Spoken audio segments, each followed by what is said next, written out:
Ryan here. It's time for an album review of the new Strokes album, The New Abnormal.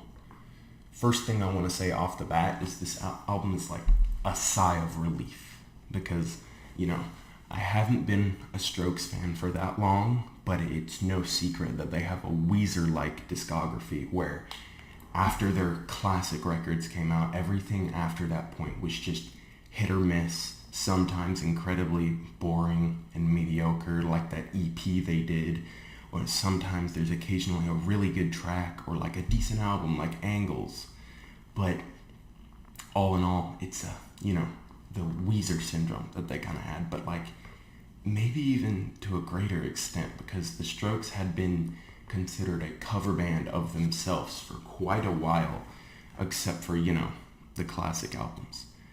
This album, however, The New Abnormal, I feel it sees Julian and the rest of the Strokes taking a more Voids-like approach to writing an album, whereas they're not trying as hard as they can to make another classic and sound like Room on Fire or Is This It?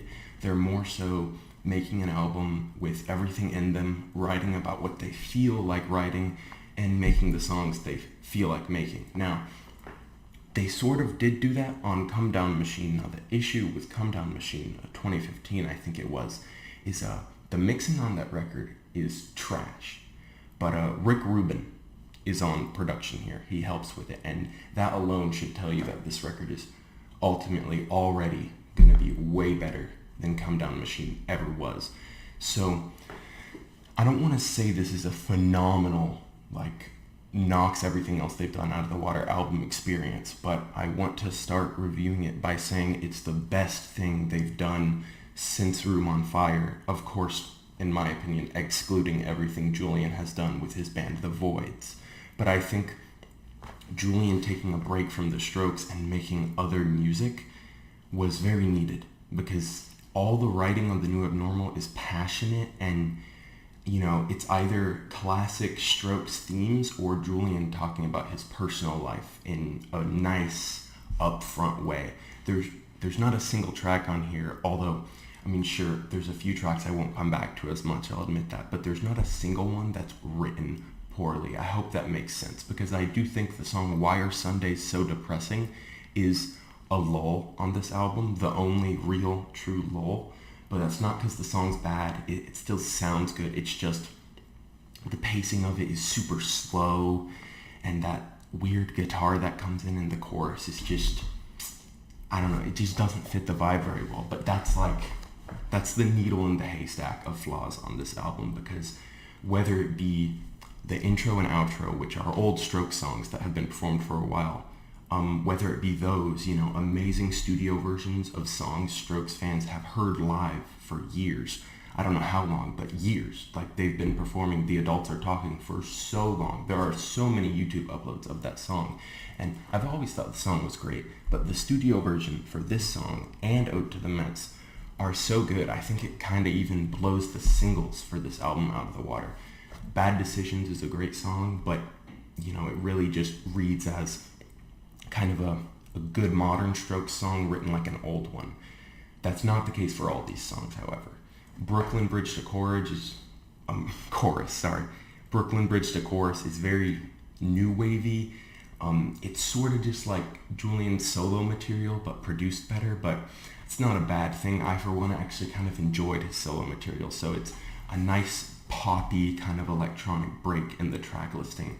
At the Door sounds just as amazing as it did when it came out earlier this year, and Not the Same Anymore is kind of Radiohead-ish in my opinion, but it sounds really good too. I love that track quite a bit.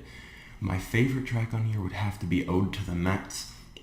That song, I even think like the little skit on it, him asking Fab to turn the drums on, that adds a lot of personality to it, and the strong layer of emotion that he adds to the song as it goes on. It's just super anthemic. It's super epic. I really like Ode to the Mets. I like it more than At the Door, actually, which that's kind of crazy. If you told me when At the Door came out that I would have liked a different song on here more, I would have said you were crazy. Even if we were talking about Ode to the Mets, which is a song I've heard before because it's an old Strokes song. But now that we have a studio version, Rick Rubin helping on production, and just in general the song sounds even better than when they produce it live. I'm like, hell yeah, it might be my favorite Strokes song, period. This album, like I said at the beginning of this review, is a sigh of relief for Strokes fans, and I think from the reviews I'm seeing so far, everyone's kind of on a consensus with that. They're kind of agreeing with that it's undeniably like a good Strokes album at that. Like, regardless of what you've ever thought of them, it's throwback sometimes, but it's also innovative sometimes. But there's one thing that stays consistent, and it's that Julian is never writing just for the hell of it. He's never phoning it in. I feel like every single performance on here he cared about, which I really can't say the same for Come Down Machine. And, you know, Angles is a good album too, but it's kind of just the Strokes with a little, like, modern twang. This is more Julian, like, writing what he wants to write about. The Strokes, like, making the songs they want to make, and then, you know, the production is really good too, which is something I couldn't say about a Strokes album in a while. And even though I'm a newer fan to them, it just makes me feel like an old fan hearing this album. I really can't stop listening to it. It's actually grown on me a little bit over the course of the past 3 days too. Let me know what you think about this album. If you didn't like it, please tell me why, because I know there's some of you out there, and I'd love to know. It's your opinion, of course. Like this video if you liked it. Dislike it if you didn't. Love you. Goodbye.